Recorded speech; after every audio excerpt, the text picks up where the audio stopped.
Hello everyone, I am Dr. Tejavati Nagraj, Professor and Head, Department of Oral Medicine and Radiology, Sri Rajiv Gandhi College of Dental Sciences, Bangalore. Today I will be discussing about the paralleling technique. Paralleling technique is a type of technique for taking intraoral periapical radiographs. The other one is the bisecting angle technique. The second one is the parallel cone technique. It's also called as the long cone technique. Coming to the paralleling technique, the central concept of the paralleling technique, I told you it's also called as right angle technique or the long cone technique, is that the X-ray receptor is supported parallel to the long axis of the teeth and the central rays of the X-ray beam is directed at right angles to the teeth and receptor. This orientation of the receptor, teeth and the central ray minimizes geometric distortion and presents the teeth and supporting bone in their true anatomic relationship. Coming to the receptor holding instruments, use instruments to allow precise position of the receptor in the patient's mouth. Many of these receptor holders are specific for various brands of digital sensors, storage phosphoplates or film. It's also important to use a receptor holding instrument that has an external guiding ring. This guiding ring is used to align the X-ray aiming cylinder and ensures that the receptor is centered in the beam behind the teeth of interest and that the receptor and teeth are perpendicular to the X-ray beam. These should be used with rectangular collimators to reduce patient exposure. This is the film holding device or the film stabilization unit. Receptor placement.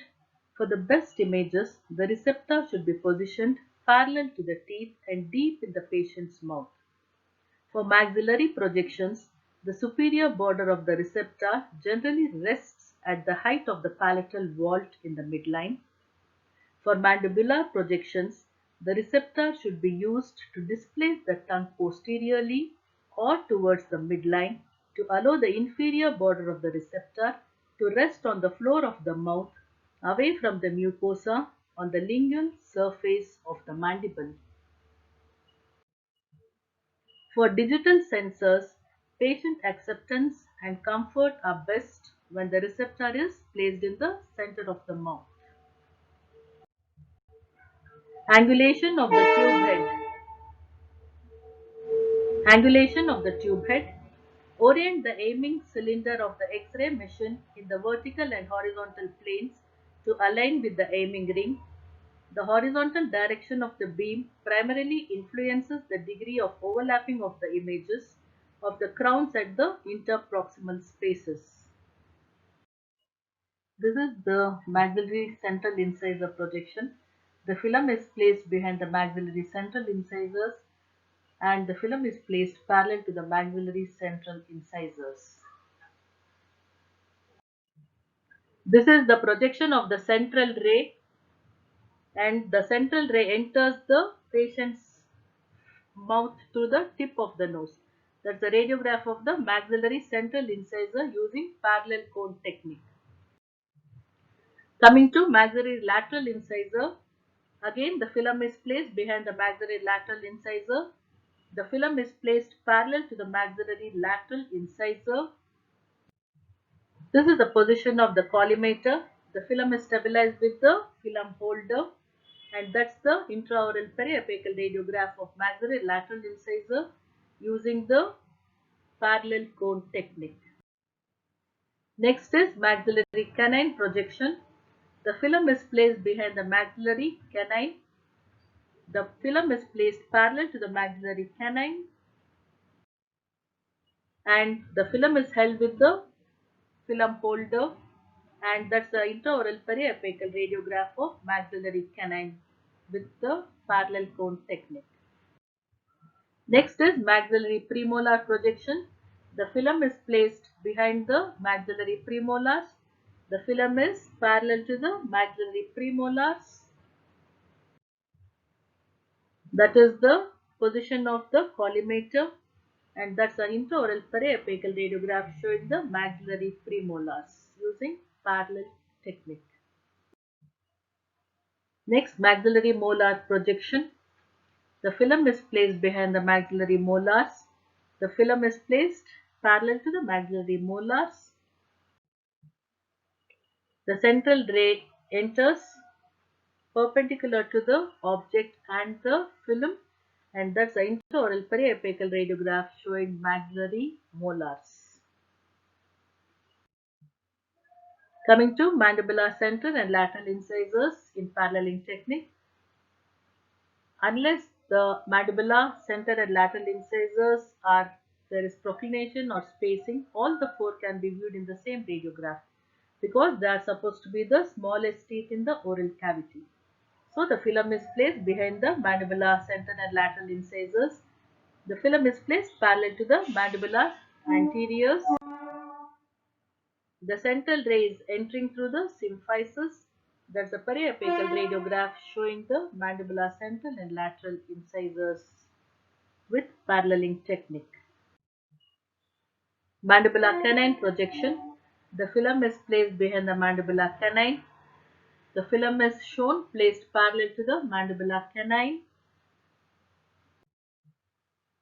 The central rays are entering through the mandibular canine eminence, and that's the intraoral periapical radiograph showing the mandibular canine. Mandibular premolar projection. The film is placed behind the mandibular premolar teeth. The film is parallel to the mandibular premolars. That's the position indicating device, and the film is held with the film holder. And this is a radiograph of the mandibular premolars, intraoral periapical radiograph of the mandibular premolars. Coming to mandibular molar projection, the film is placed behind the mandibular molars. The film is parallel to the mandibular molars. This is mandibular molar projection. The film is held with the film holding device, and that's the intraoral periapical radiograph of mandibular molars using parallel cone technique. Coming to the advantages of parallel cone technique, it gives a true lateral projection of the teeth. It results in minimal enlargement. The definition of image is sharper. There is no superimposition of the zygoma bone. The alveolar crest is demonstrated in its true relationship to the teeth. When operating at higher kV value, there is less radiation skin dosage.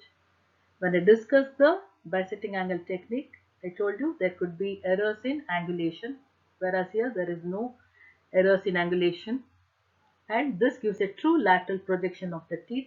And in bisecting angle technique, we had superimposition of the zygoma in maxillary teeth, whereas here there is no superimposition of the zygoma, and the alveolar crest will be demonstrated in its true relationship to the teeth.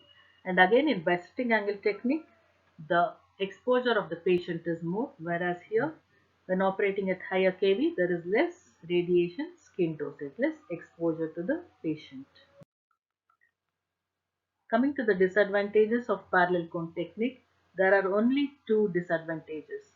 The first one is the apparatus is more expensive than the short cone apparatus, and parallelism has to be maintained always. That is, the tooth and the film should be parallel to each other. Whereas in the bisecting angle technique, even if the angulation is changed, we get an elongated image, we get a foreshortened image, or there could be overlapping of images, but you get the image of the object. Whereas in parallel cone technique, if the parallelism is not maintained, you will not get the image of the object at all. And next is no two mouths are identical. There could be deep palatal vault, there could be shallow palatal vault, there could be proclination of teeth, there could be spacing, there could be crowding. Because of all this, it is very difficult to obtain parallelism in the oral cavity. We should always have the film holding instruments. Because of that, the parallel cone technique is much more difficult, and we always need film holding instruments, and parallelism has to be always maintained. If parallelism is not maintained, we will not get the image of the object at all. These are the disadvantages of parallel cone technique. Thank you. Thank you.